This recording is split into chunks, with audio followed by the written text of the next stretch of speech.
Mantan Komisioner KPK Saud Situmorang juga bergabung bersama kami lewat sambungan telepon. Pak Saud, apa kabar Pak? Baik, selamat sore. Selamat sore Pak.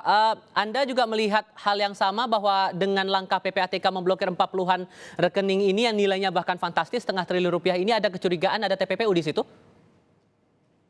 Ya, pengalaman saya sih ketika di masa lalu nerima hasil LHA itu sebenarnya itu kan kalau dalam bahasa saya ya, itu bahasanya udah mateng itu sebenarnya, nggak ada keraguan. Karena mereka juga bekerja profesional ya, nggak sembarangan itu aja. Selain memang sumber cross check-nya banyak, sumber juga reliable gitu. Jadi menurut saya tuh nggak ada alasan KPK tuh kesulitan sebenarnya.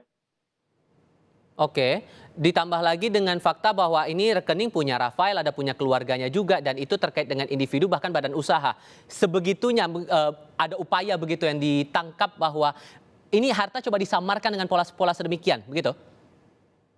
Iya, itu modus makanya kenapa sejak tahun 2000-an 8-an saya dengan Pak Yunus Osen itu dimarahin sama FATF financial itu karena kita kan dalam sejumlah teman dan kita dianggap kooperatif country. Sekarang ini kayaknya versi lain itu, nggak cooperating country-nya ini nggak cooperating institution ini sekarang ini. Jadi KPK-nya nggak cooperating institution dengan PPATK nih kelihatannya. Karena itu kan sebenarnya boleh dibilang kita paham betul lah bagaimana orang mulai dari placement, layering, sampai integration itu kan modus-modus yang ganti nama, ganti ini, titip ke orang lain, titip ke anak, titip ke istri jadi tempat masuk atau keluarga dan sebagainya. Itu udah sesuatu yang sebenarnya kalau dalam perspektif PPATK itu nggak ada keraguan. Jadi tinggal tuh KPK-nya bekerja aja, itu dalemin, kemudian jangan cerita-cerita lagi bukti permulaan ataupun yang disebut sebagai predicate crime gitu. Karena pasal 69 itu nggak perlu predicate crime, pasal 69 PPA itu perlu predicate crime. Pokoknya ada orang punya uang nggak bisa dipertanggungjawabkan dari mana datangnya. Sudah jelas. Pikir Anda Pak Saud ini harus mulai dari mana penyelidikannya kemudian? Ya sekarang tanya aja dari yang masuk dari PPATK itu tanya, ini kamu dari mana uang ini begini banyak? Dari mana penghasilanmu? Nanti kita bisa cek. Dia punya usaha, restoran, dicek restoran, berapa bayar pajaknya, berapa penghasilannya, gitu kan. Itu simple itu, sangat sederhana. Udah terusin aja yang data di PPATK itu. Jadi nanti dari sana baru ketahuan uang sekian bulan yang masuk itu dari mana. Kan itu kemudian PPATK itu selalu detail kok. Kalau dia masuk ke akun saya, itu pengirimnya jelas. Nanti pengirimnya bisa dilihat apa hubungannya. Jadi simpel sebenarnya kasus ini Mas, dibuat karena memang nggak ada niat aja kayaknya. Baik.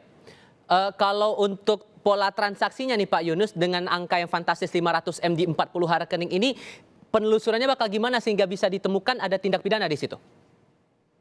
Oh iya, selama itu melalui ke Pak Yunus dulu Pak, mohon maaf. Itu kita bisa menelusuri ya. Yang legal. Pak Saud, mohon maaf saya harus berikan giliran ke Pak Yunus dulu. Silakan Pak Yunus. Selama melalui perbankan itu lebih mudah ya. Yang lebih susah lagi kalau pakai uang tunai, karena uang tunai itu dalam bahasa cuci uang disebut anonymous asset type, tipe aset yang tidak ada namanya, tidak ada jejaknya, tidak ada paper trail-nya.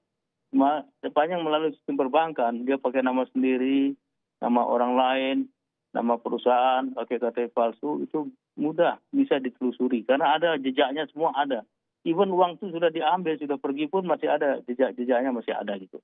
Nah bagaimana caranya ya memang harus dilihat transaksi-transaksi tadi, minta bantuan PPATK. PPATK kan tidak ada masalah rahasia bank, dia bisa punya akses dan meminta bisa mengaudit ya, database-nya juga cukup lumayan ya, bisa minta juga ke luar negeri. Jadi follow the money, kejarlah melalui uangnya. Sehingga dari situ juga terpola yang dikatakan oleh Pak Pahala Nainggolan waktu itu adalah gengnya. Apanya? geng dari Rafael ini begitu. Ya, Apakah itu bisa terpola bisa. dari membaca pola transaksi itu tadi? Dengan menggunakan aplikasi, sekarang namanya GoAML, ya. Kita pakai aplikasi, kita pakai database, kita panggil nama yang bersangkutan, misalnya. Nanti akan keluar seluruh transaksi dengan yang bersangkutan, kapan, di mana, besarnya berapa, akan kelihatan. Nanti akan kelihatan jaringannya di situ. Siapa yang ada kaitan. Bisa kelihatan lah, bisa. Oke, kalau menurut Anda Pak Saud, KPK kan juga memeriksa orang pajak lain, termasuk konsultan pajak ini juga rekeningnya juga diblokir begitu. Ini bisa dibaca polanya juga dengan memblokir dan harus penelusuran terhadap sang konsultan pajak ini? Jadi gini Mas, ketika IKP itu udah jadi, nggak ada semua orang yang tanggal 20 bulan 2 tahun 59 lahirnya. Jadi orang itu udah jelas siapa bertransaksi. Kecuali dia ganti nama, dia pakai KTP orang lain, dia pakai bla bla bla, pokoknya bukan identitas sebenarnya, which is itu pidana juga ya. Jadi artinya ketika kemudian KTP itu elektronik itu udah jelas, nggak ada orang yang identitasnya itu ganda, nggak ada perlaguan lagi, apalagi ada sidik jari segala macam.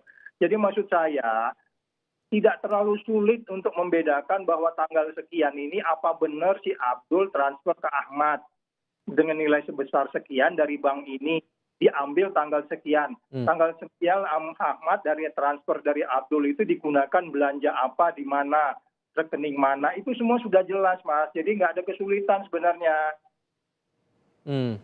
Oke, kalau kemudian dilihat di sini ada LHKPN tidak wajar, bahkan kalau melihat dari runutan kasusnya sampai sekarang masuk dalam tahap penyelidikan, ini bisa dikaitkan dengan kasus mafia pajak tidak menurut Anda Pak Saud? Ya itu nanti Basu kita lihat, karena memang seseorang itu korupsi itu kan dari power yang dimilikinya. Power yang dimilikinya dalam hal ini dia adalah tax officer, which is kita harus duga pasti ada kaitan dengan taxpayer. Berarti artinya ada kaitan dengan kekuasaan, ada kaitan dengan penyimpangan, ada bisa jadi bentuknya itu. Kalau kasus ini kan pasti tidak mungkin pasal 1 ya. Tadi itu pasti hasilnya gratifikasi dan seterusnya dan seterusnya. Pasal 1 juga sebenarnya bisa juga kalau pasal 2 maksudnya, bukan pasal 1. Jadi maksud saya nggak ada keraguan kalau kita bicara penyelenggara negara dalam hal ini tugas pajak, ya pasti kalau kita bicara predikat kremnya korupsi.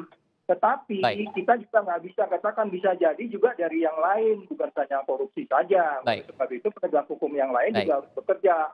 Tidak hanya korupsi saja, bisa jadi juga yang lain. Umpamanya sumber-sumber yang kita anggap itu bisa dianggap sebagai bagian daripada layering-nya, atau umpamanya bagian daripada integrasinya. Jadi sekali lagi, kalau memang cenderung dia penyelenggara negara dalam ini. Sudah kami tangkap maksud Anda. Pak Saud Situmorang, terima kasih sudah bergabung lewat sambungan telepon. Pak Yunus Nusia juga terima kasih sudah bergabung bersama kami di Kompas TV. Sehat selalu untuk Anda berdua.